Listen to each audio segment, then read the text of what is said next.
사랑합니다, 행복님. 오늘도 찾아주셔서 감사합니다. 젊었을 땐 친구가 많다는 게 성공이고 행복의 기준인 줄 알죠. 항상 사람들로 북적이는 내 주변이 내 가치를 증명해 주는 것 같습니다. 그런데 나이가 들수록 친구의 수는 자연히 줄어드는 게 당연해집니다. 서로 바쁘고 삶의 방향도 달라지고 진짜로 남는 사람은 몇 명뿐입니다. 하지만 아직도 친구가 많고 늘 사람들 사이에 있어야만 하는 사람들이 있습니다. 겉으론 화려해 보이지만 그 관계들이 다 건강한 걸까요? 사실 자세히 들여다보면 혼자가 두려워서 타인의 관심과 인정 없이는 불안해서 견디지 못하는 경우가 많습니다. 그렇게 외로움에 잠식된 사람들은 결국 주변 사람들에게까지 부담과 짐이 될 수밖에 없습니다. 여러분 곁에도 혹시 이런 관계가 있지 않나요? 겉으론 친구지만 사실은 여러분의 에너지를 갉아먹는 사람들. 오늘은 지금 곁에 있는 사람들 중 정리해야 할 사람과 끝까지 남길 사람을 명확히 구분하는 방법에 대해 이야기하겠습니다. 지금부터 시작합니다. 첫 번째, 모든 걸 계산하는 사람. 여러분, 이런 사람 곁에 있지 않으신가요? 겉으로는 친절하고 다정해 보이지만 알고 보면 모든 관계를 철저히 손익계산으로 유지하는 사람들. 그들은 처음엔 사람들과 금방 친해지고 늘 주위가 사람들로 북적입니다. 너무 잘 어울리시네요. 그렇게 잘하시는 비결이 뭐예요? 이렇게 다정하게 말을 걸며 금세 모두와 가까워지는 것처럼 보이죠. 하지만 자세히 들여다보면 그 관계는 결코 진심이 아닙니다. 그들의 관심은 오직 자신의 이득에 있습니다. 도움이 되는 사람인지 아닌지를 따져보고 조건에 맞는 사람들만 곁에 두는 거죠. 미선 씨는 아이가 새로 입학한 학교에서 처음 학부모 모임에 나갔습니다. 낯설고 긴장된 자리였지만 그곳에서 만난 지영 씨는 첫인상부터 너무 좋았습니다. 지영 씨는 밝고 친절했으며 주위 엄마들 사이에서도 늘 중심에 서 있었습니다. 사람들과 금방 친해지고 웃음소리를 이끌어내는 능력이 대단했죠. 미선 씨는 그녀와 대화를 나누며 생각했습니다. 참 좋은 사람 같다. 저런 사람이랑 친구가 되면 얼마나 좋을까? 하지만 시간이 지나면서 지영 씨의 말과 행동이 이상하게 느껴지기 시작했습니다. 그녀는 항상 사람들에게 비슷한 질문을 던지곤 했습니다. 집은 어디세요? 아, 그 단지 참 좋죠. 저도 알아봤었는데. 차는 뭐 타세요? 요즘 그 차 정말 인기 많더라고요. 그리고 어느 날 지영 씨가 대화 중에 이런 말을 했습니다. 저는 사실 요즘은 한국동 아파트 사는 분들하고 많이 친하게 지내요. 그쪽 엄마들이 정보도 많고 아이들 학원도 잘 알아보더라고요. 그 말에 미선 씨는 살짝 불편했지만 별 생각 없이 넘겼습니다. 그런데 한 학부모 모임에서 지영 씨는 새로운 엄마에게 이렇게 말했습니다. 아, 그쪽 아파트에 사시는구나. 근데 그 단지 좀 낡지 않았어요? 주차장도 좁고 많이 불편하시겠네요. 그 순간 미선 씨는 깨달았습니다. 지영 씨는 진심으로 사람들과 친해지고 싶어 하는 게 아니었습니다. 그녀는 오직 자신의 기준에 맞는 사람들만 골라 관계를 유지하고 있었던 겁니다. 그리고 더 충격적인 일이 있었습니다. 어느 날 지영 씨가 모임에서 미선 씨를 보고 이렇게 말한 겁니다. 미선 씨, 저번에 말씀하신 아파트 좀 관리가 덜 돼 보이던데요. 이사 생각은 안 해보셨어요? 한국동 단지로 오시면 아이들 교육도 더 좋을 텐데.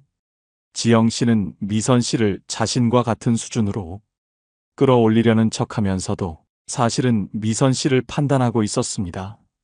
미선 씨는 그 말을 듣는 순간 모든 게 이해되었습니다. 지영 씨의 친절과 다정함은 모두 계산된 것이었고 그녀는 사람들을 자신의 조건에 맞춰 분류하고 있다는 걸요. 이런 사람들은 내면적으로 강한 불안과 결핍을 품고 있는 경우가 많습니다.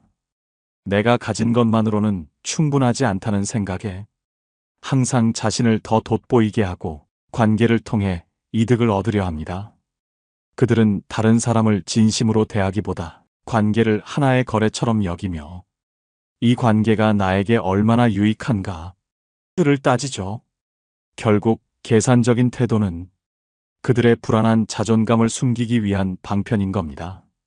문제는 이런 사람들과의 관계가 장기적으로는 나를 이용당하게 만든다는 것입니다. 그들은 자신의 이익이 사라지면 언제든 관계를 끊어버리기 때문입니다. 다산 정약용은 이렇게 말했습니다. 사람을 사귀되 그 마음을 보고 그 사람됨을 헤아려라. 관계란 겉모습이나 조건이 아니라 그 사람의 진심과 본질을 보고 맺어야 합니다. 진짜 친구는 내가 가진 것에 관심을 두는 대신 내 마음과 진심에 귀를 기울입니다. 그들은 이렇게 말합니다. 내가 있어 고마워. 우리가 함께라서 더 좋아. 여러분, 혹시 곁에 있는 사람이 조건과 이익으로 관계를 판단하고 있지는 않나요? 그런 관계는 결국 여러분을 지치게 할 뿐입니다. 진정한 친구는 조건이 아니라 진심으로 함께합니다. 오늘부터 주변을 정리하고 여러분의 가치를 알아봐주는 사람만 곁에 남기세요. 그것이 행복한 삶의 시작입니다.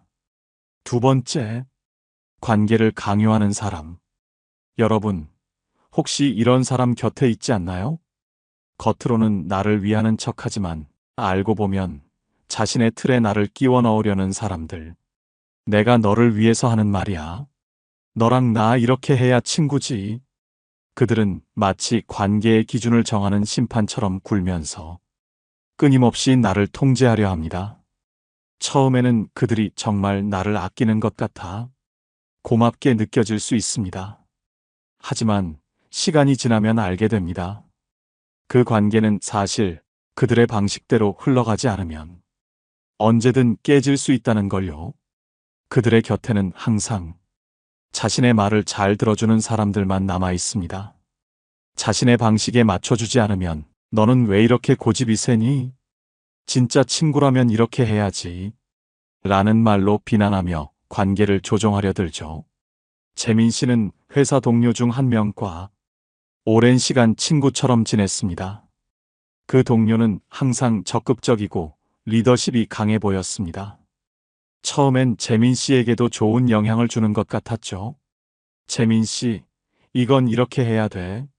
내가 경험이 많아서 하는 말이야. 하지만 시간이 지나면서 그 동료는 점점 더 재민 씨의 선택에 관여했습니다. 어떤 일을 하든 이건 내 방식이 잘못됐어. 내가 알려준 대로 해야지. 라고 지적하기 일쑤였습니다.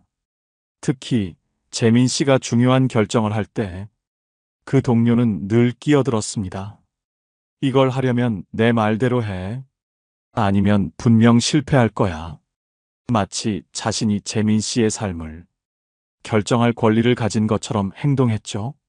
재민 씨가 한 번은 자신의 방식을 고집하며 다른 선택을 했을 때 그 동료는 이렇게 말했습니다. 넌 참 고집이 세네. 내가 그걸 하지 말랬잖아. 나랑 잘 지내려면 내 말을 좀 들으라고. 결국 재민 씨는 깨달았습니다. 그 동료와의 관계를 유지하기 위해서는 늘 그의 방식에 따라야 한다는 것을요. 그 관계는 편안함보다 피로감을 더 많이 주었고 재민 씨는 그와의 거리를 두기로 결심했습니다. 이런 사람들은 사실 내면에 깊은 불안을 품고 있는 경우가 많습니다. 그들은 관계가 자신의 방식대로 유지되지 않으면 스스로 통제력을 잃는 것처럼 느낍니다. 그래서 그들의 곁에는 자신의 말에 순응하는 사람들만 남습니다. 다른 의견을 내거나 그들의 방식과 어긋난 행동을 하면 쉽게 비난하며 멀어지죠. 이런 행동은 결국 그들이 느끼는 불안을 감추기 위한 방어기제에 불과합니다.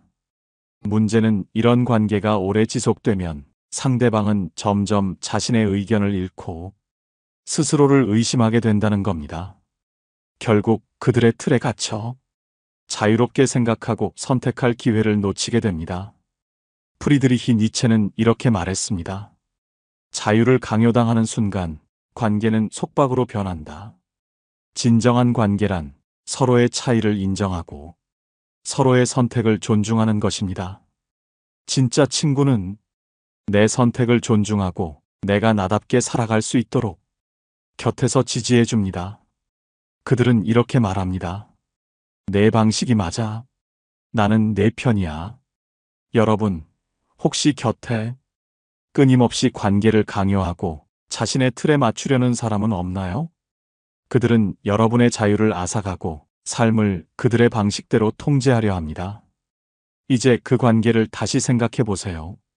진정한 친구는 여러분을 있는 그대로 인정하고 스스로 선택한 길을 응원합니다. 오늘부터 관계를 정리하세요. 여러분을 옥죄는 사람과의 관계는 내려놓고 여러분의 자유를 존중해주는 사람만 곁에 남기세요. 그것이 진짜 나답게 살아가는 첫걸음입니다. 세 번째, 위하는 척 깎아내리는 사람. 여러분, 이런 사람 주위에 꼭 한 명쯤 있지 않나요? 처음엔 마치 내 이야기에 관심이 많은 것처럼 나를 위하는 척 다가옵니다. 무슨 고민 있어? 요즘은 어때? 다정하게 묻고 들어주는 것 같죠? 그런데 이상하게 대화가 끝나고 나면 뭔가 찜찜하고 기분이 묘하게 상한 적 있으신가요? 마치 내 이야기를 들은 걸 가지고 나를 자기 아래로 내려다보는 것처럼 느껴지는 사람. 사실 이런 사람들 자신의 우월감을 유지하기 위해 끊임없이 남을 깎아내려야만 마음이 편해지는 경우가 많습니다. 겉으론 위하는 척, 속으론 자신이 더 낫다고 생각하며 내 이야기를 평가하려 드는 거죠. 영희 씨는 동네 친구 모임에서 한 사람과 가까워졌습니다. 그 사람은 영희 씨의 이야기를 꼼꼼히 들어주고 조언도 많이 해주곤 했습니다. 그런 일이 있었다니 정말 힘들었겠다. 너 정말 대단하다. 내가 다 속상하네. 처음에는 고마웠습니다. 누군가가 내 이야기에 이렇게 귀 기울여주고 위로해주는 게 참 다정하다고 생각했죠. 그런데 어느 날부터 이상한 기분이 들었습니다. 그 사람은 영희 씨가 털어놓은 이야기를 꼭 한마디 덧붙여 마무리하곤 했습니다. 근데 너도 너무 소극적이었던 거 아니야? 그런 상황이면 나는 진작에 해결했을 거야. 처음엔 그냥 조언이려니 했습니다. 하지만 반복될수록 묘한 불편함이 쌓였습니다. 영희는 좀 답답한 데가 있잖아. 그러니까 그런 일이 생긴 거지. 그 사람은 마치 영희 씨를 위하는 척하면서 사실은 영희 씨의 부족한 점을 은근히 끄집어내는 말투를 사용했습니다. 대놓고 비난하지 않으니 뭐라 대꾸할 수도 없고 그럴수록 영희 씨는 스스로를 의심하게 됐습니다. 내가 정말 문제인가? 나는 왜 이런 말을 듣는 거지? 이런 사람들은 왜 이런 행동을 할까요? 사실 이런 사람들은 자신을 더 우월하게 보이려는 심리에서 비롯된 경우가 많습니다. 내 이야기를 듣고 공감해주는 척하지만 결국 그 속에는 나를 낮춤으로써 자신이 더 나은 사람임을 느끼고 싶어하는 불안정한 자존감이 숨겨져 있는 겁니다. 이런 관계는 시간이 지날수록 나를 점점 더 작아지게 만듭니다. 문제는 우리가 이런 사람들을 오래 곁에 두면 스스로도 점차 그들의 시선에 맞춰 자신을 평가하게 된다는 겁니다. 여러분 곁에 이런 사람이 있나요? 한번 잘 생각해 보세요.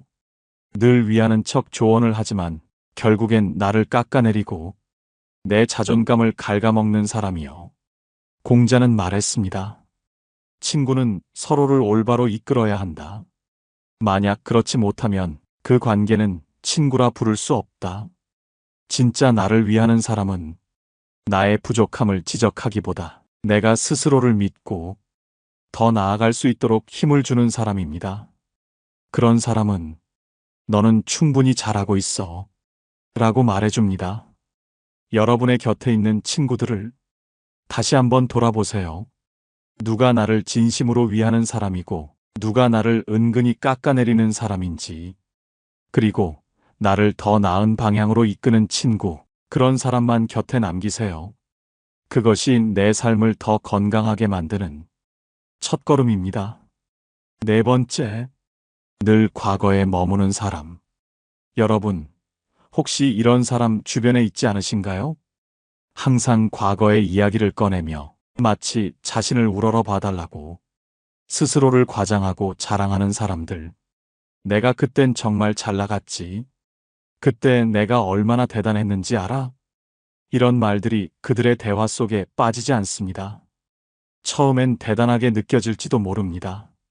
하지만 시간이 지날수록 그 이야기가 점점 반복되고 결국 상대방의 흥미가 사라져도 그들은 멈추지 않습니다. 왜냐하면 그들에게는 지금보다 과거의 자신만이 빛나는 존재처럼 느껴지기 때문입니다. 그들은 과거의 영광을 꺼내어 사람들에게 인정받고 싶어 합니다. 그래서 늘 자신을 칭찬해 줄 사람들, 대단하다고 말해 줄 사람들을 찾아다니죠. 겉으론 주변에 사람이 많아 보이지만 사실은 자신의 불안을 가리기 위한 얄팍한 인간관계에 의존하고 있을 뿐입니다. 철수 씨는 골프 모임에서 만난 한 사람과 꽤 자주 어울렸습니다. 그 사람은 항상 자신이 과거에 어떤 회사를 다녔는지, 얼마나 대단한 실적을 냈는지, 누구와 친분이 있었는지를 이야기했습니다. 내가 그땐 골프 대회에서 상도 탔어. 알지? 내가 다니던 회사, 거기서 내가 진짜 대단한 사람이었어. 처음엔 흥미로웠습니다. 하지만 만날 때마다 비슷한 이야기가 반복되자 철수 씨는 점점 피로감을 느꼈습니다. 한 번은 철수 씨가 자신의 현재 고민을 털어놨습니다. 요즘 사업이 좀 힘들어서 어떻게 해야 할지 모르겠어요. 그 사람은 철수 씨의 이야기를 듣지도 않고 이렇게 말했습니다. 아, 그건 내가 경험이 부족해서 그래. 내가 옛날에 했던 방식이 있거든. 그땐 내가 진짜 잘했지. 철수 씨는 그 순간 깨달았습니다. 그 사람에게 중요한 건 내 이야기가 아니라 그의 과거를 들어주는 것이었다는 걸요. 그와의 대화는 늘 그의 과거 자랑으로 끝이 났고 철수 씨는 점점 그와의 관계를 유지할 이유를 찾지 못하게 되었습니다. 이런 사람들은 현재의 자신에게 자신감을 느끼지 못합니다.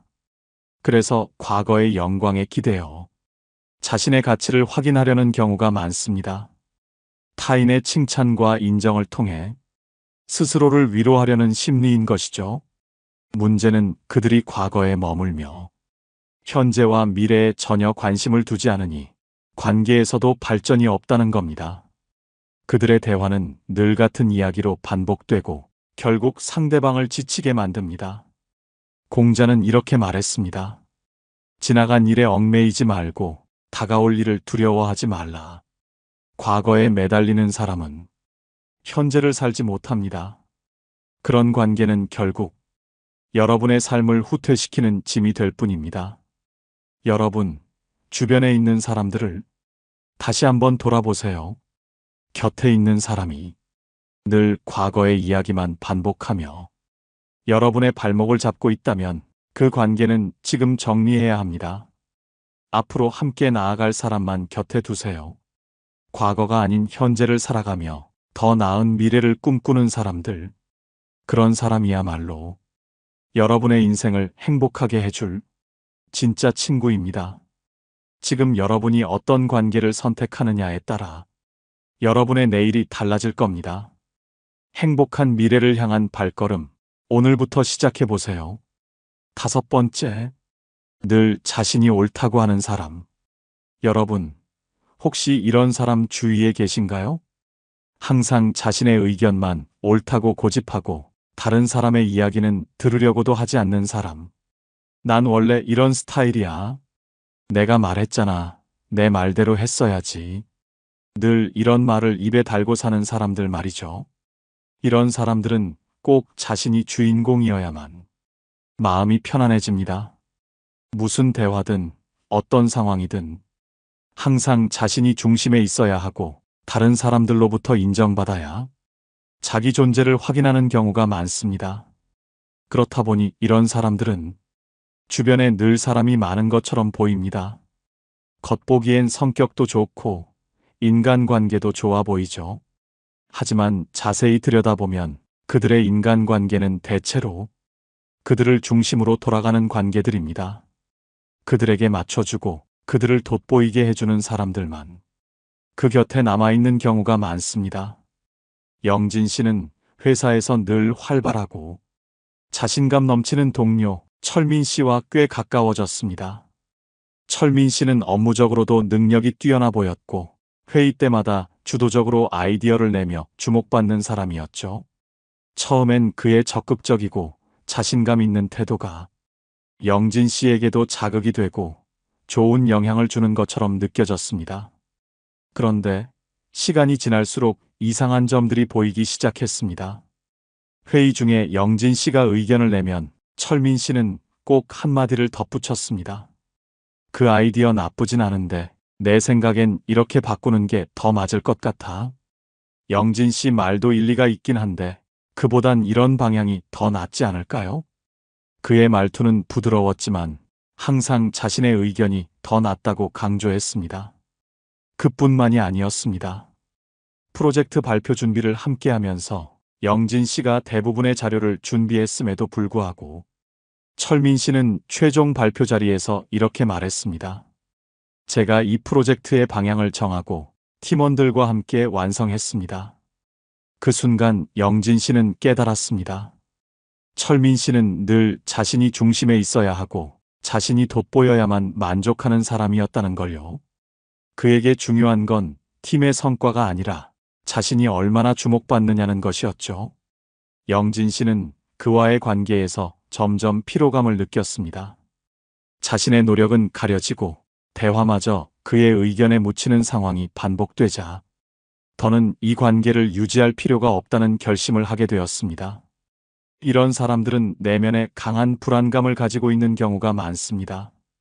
자신의 존재감을 느끼기 위해서는 끊임없이 타인에게 인정받고 주인공으로 자리 잡아야만 합니다. 그들의 자신감은 사실 겉으로 보이는 것만큼 단단하지 않습니다. 그렇기 때문에 자신을 돋보이게 만들어줄 사람들만 곁에 두고 스스로의 약점을 숨기려 합니다. 이런 사람과의 관계는 결국 나를 점점 더 작아지게 만듭니다. 내 이야기는 중요하지 않고 늘 그들의 무대에서 조연으로만 머물게 되죠. 아리스토텔레스는 이렇게 말했습니다.